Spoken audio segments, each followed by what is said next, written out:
دا پاکستان یو چند خلکو د ځان ګڼلی دی، د 24 کروڑ عوامو یې نه ګڼي.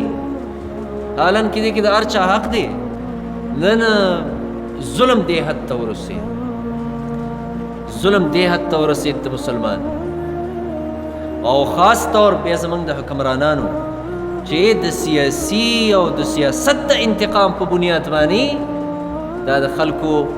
د کورونو حیا نه ساتي. دا د خلکو کورونو ته داسې وراوړي لکه غله چې وراوړي د سیاسي انتقام په وجه باندې. د هغوی د زنانو ګرفتارۍ، د هغوی د زنانو د بېعزتۍ، د دې خبرې اسلام چرم اجازت نه ورکوي، او نه د دوی د جمهوریت د دې خبرې حکم ورکوي. دا ظلم دی، دا خو بغاوت دی. او په دې باندې دوی د قوم زړونه ځان ته راړولی نه شي، بلکې د قوم زړونه د ځان نه اړوي. په دې خبرو باندې د خلکو نفرت پیدا کوي د خپل ځان سره. ځکه د ظلم معاشره چې ده، د زیاتي معاشره، د زیاتي او د ظلم حکومت دا الله نه برداشت کوي. الله دا که هر څوک کوي، یوازې نه چې دا اوس حکومت، که د دې نه مخکې هم چا کړي، الله رب العالمین د ظلم حکومت چې دی هغه برداشت کوي نه، هغه ختموي. علي رضی الله عنه قول دی چې د کفر سره حکومت چلیدی شي، خو د ظلم سره نشي چلی. فرعون کله الله راونیو، کفر یې کو، ځان ته خدای وایه، ځان ته رب وایه، رب اعلی یې ځان ته وایه، الله نه رانیو. چې کله بني اسرائیلو سره ظلم شروع کړ، چې د هغوی د زنانو بېعزتۍ یې کولې، د هغوی ماشومان یې ذبح کول او قتلول، نو بیا الله راونی. بیا راونی سوره بقره کې به د لومبۍ سپاره کې چې یذبحون ابناءکم ویستحیون نساءکم، بچی در لالول او د زنانو بېعزتۍ در لکول. روایاتو کې راځي چې کله به یو زنانه ماشوم پیدا کېده، نو د فرعون عسکر چې و هغه به ورته ولاړ چې دا به اوس هلک پیدا کېږي که جنۍ به پیدا، چې هلک به پیدا شو په همه ښځې به یې ترېنه سر کټ. الله دا ظلم نه برداشت کوي، الله راونیوه. الله قرآن کې ویلي فاخذناه اخذ عزیز مقتدر،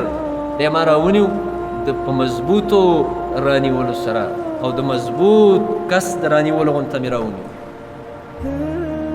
نمرود هم ځان ته خدای وایه، نمرود هم ځان ته خدای وایه، غټ خدای یې ځان ته وایه. قرآن کې دي سوره بقره کې.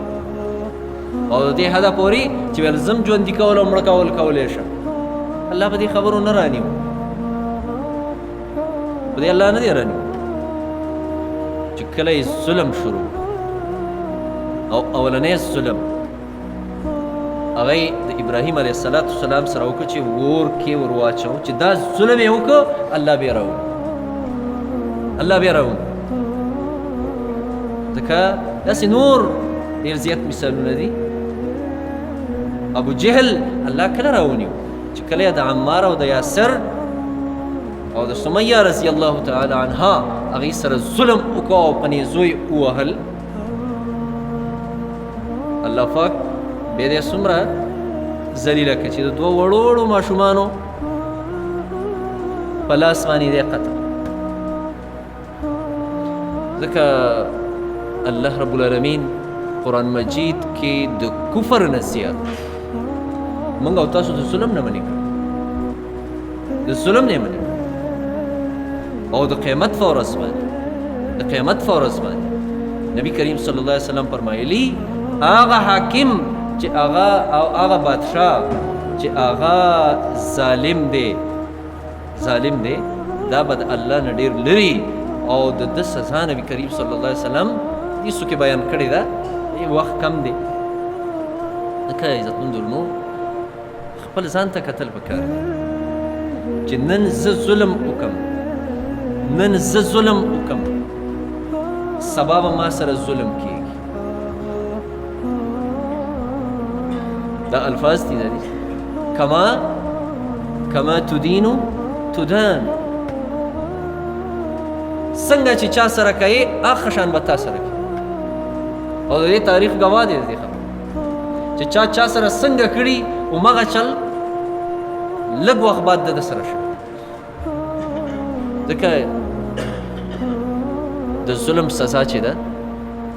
هغه ډېره سخته الله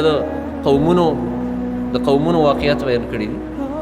او د هغوی سزاګانې بیان کړي قرآن کې نو الله بیا څه فرمایي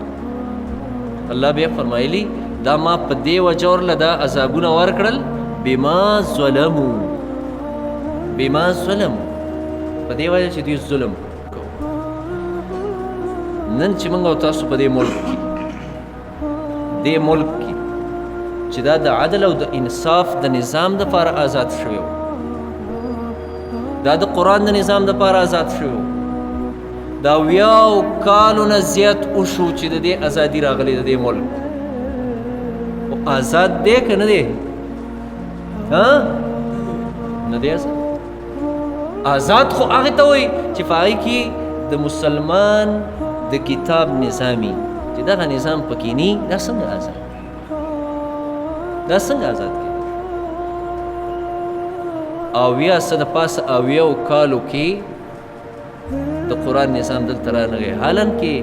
اواز ته دې ملک دپاره دا و چې د پاکستان د جوړېدو مطلب څه دی لا اله الا د لا اله الا الله مطلب دا نه و چې پاکستانیان چې آزاد شي نو تسبیح به راوالي او لا اله الا الله به وایي دا مطلب نه و چې 500 یا 1000 تسبیح به پیدا کړي او غاړه کې به یې واچوي او لا اله الا الله ځکه چې دا پاکستان موږ جوړ کړی دی د دې مطلب لا اله د دې مطلب عدل او انصاف د دې مطلب د قرآن نظام د لا اله الا الله نظام چې د الله نه سوا به زمونږ سر دا بل چا ته نه ښکته کېږي صرف یو الله ته به ښکته کېږي زمونږ غلامي به صرف د الله د ذاتي د الله د ذات نه سوا به موږ د بل چا غلامي نه کوو دې دپاره دا ملک آزاد شو نن زمونږ په دې ملک کې د الله نه بغاوت کېږي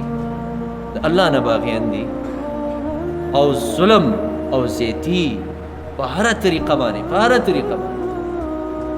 یعنی د پاکستان یو چند خلکو د ځان ګڼلی دی د 24 کروڑ عوامو یې نه ګڼي حالان کې دی کې د هر چا حق دی د 24 کروڑ خلکو حق دی دی خو دا د دې د وجې نه مونږ پریشان یو هلې به مونږ او تاسو او دا ملک به هلې ترقي کوي چې د څه دپاره دا ملک آزاد شوی و چې هغه څه دلته راشي او هغه څه مونږ او تاسو به د خپلو سترګو باندې ووینو بیا تاسو ګورئ چې دا ملک کې به امني دلته به خوشحالي دلته به معاشي ترقي دلته به دا ټولې خبرې او چې کله دلته نظام وي دلته نظامي او نظام هم د اسلام والا نظام د انګریز والا نظام نه دی کې خیر نشته دی هغه ټول د شر نظام دی که الله رب العالمین نه دعا هم پکار ده او دې دپاره کوشش هم پکار دی چې دلته قرآن وي بس دلته قرآن الله رب العالمین دی زمونږ او ستاسو ژوند هغه د قرآن او د نیکو اخلاقو والا جوړ کړي او الله رب العالمین دی د ظلم او د بغاوت دا نظام زمونږ او ستاسو نه ختم کړي